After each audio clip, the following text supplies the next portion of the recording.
guys, this is me Amisha and I welcome you all on my channel. So here's me after my NEET exam.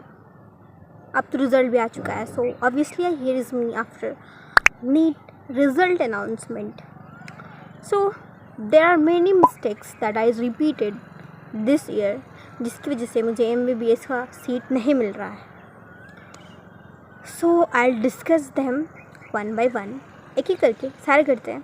Even though no one is watching, I know that there are only 50 subscribers and I know most of them are like random people. No one is watching my video.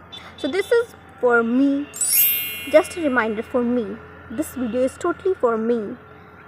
जब भी मुझे demotivated feel होगा, लगा कि आज नहीं पढ़ाई करने का मन है, तो I'll see this video. I'm going to summarize all the mistakes in just 5 points. So last तक बने रहो ताकि you don't repeat the mistake that I did. The first mistake was lecture लेने के बाद तुरंत ही active recall ना करना. That was my biggest mistake I think. जिसकी वजह से मुझे लास्ट में रिवाइज करने में बहुत प्रॉब्लम हो रही थी. शॉर्ट नोट्स ढूंढने पड़ रहे थे. I didn't make short notes. This is point number 2. First is I didn't do active recall just after the class. Second is I didn't made short notes for physics. Although I had made easy, तो जिसकी वजह से ही मैंने short notes नहीं बनाया. But if you have not such type of book, please consider making short notes. Now, talking about the mistake number 3, not analyzing the test. बहुत सारे question practice करे थे मैंने. सिर्फ टेस्ट नहीं, इवन DPP या फिर कोई भी क्वेश्चन प्रैक्टिस करो, कहीं से भी करो, एनालाइज करना नहीं. And not revisiting the incorrect ones. मैं उसको लास्ट के लिए छोड़ दिया था मैंने कि जब मौका मिलेगा, जब मेरे पास समय होगा. बट ऐसा कभी नहीं होने वाला that you will get whole day सिर्फ अपना मिस्टेक रिविजिट करने के लिए. ऐसा कभी भी नहीं आने वाला है. सो हमेशा रिमेंबर दैट क्वेश्चन सॉल्व करना है एंड उसके जस्ट बाद ही अपना मिस्टेक नोटबुक में वो क्वेश्चन जो गलत हुए हैं वो लिख देने. Remember that, you will not forget. Okay, moving on to mistake number 4. मैंने अपने ब्रेन पे कुछ ज़्यादा ही भरोसा कर लिया था.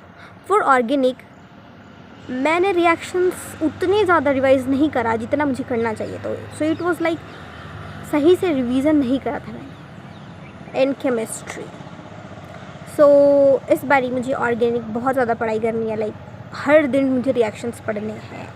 इवन दो अभी स्टार्ट नहीं हुआ है, किसी भी बैच में अभी स्टार्ट नहीं होगा ऑर्गेनिक, बट मैं स्टार्टिंग से ही ऑर्गेनिक पढ़ने वाली हूँ. So this was mistake number 4. Now the last mistake, that is over confidence. So 11th-12th के बाद जब मैंने नीट दिया था तो I was not that confident. Like मुझे लग रहा था कि मुझे पता था कि मेरा अच्छे से नहीं होने वाला, बिकॉज मैंने पढ़ाई ही उतने जैसे से नहीं की थी.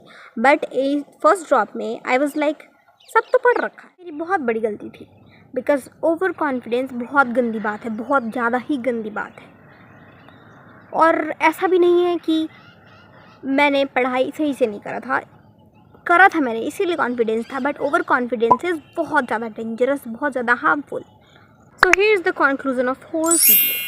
5 mistakes that I mentioned in this video are: first, not doing active recall just after the class or even after finishing the chapter. So मुझे ये डेली करना है, हर दिन करना है, हर क्लास के बाद करना है, हर सब्जेक्ट के लिए करना है. Second one is not making short notes.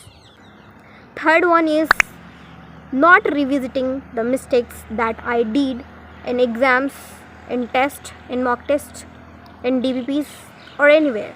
Not revisiting it. So I have to visit every mistake and make a mistake notebook. That's my third mistake. Fourth one is not revising enough. Like I am the weakest in organic. So इसमें मुझे ज़्यादा से ज़्यादा time spend करना है from starting itself. मुझे organic में time invest करना है. Fifth is overconfidence. Overconfidence destroys everything. मुझे इस बार समझ आ चुका है. So I will not do that. थोड़ा सा कॉन्फिडेंट फील करना इज़ गुड, लेकिन overconfidence is very harmful. Remember that, Amisha? You are listening? Okay. So that's it for today's video. If you find it helpful, consider subscribing or liking or sharing this video. That's all. Bye bye.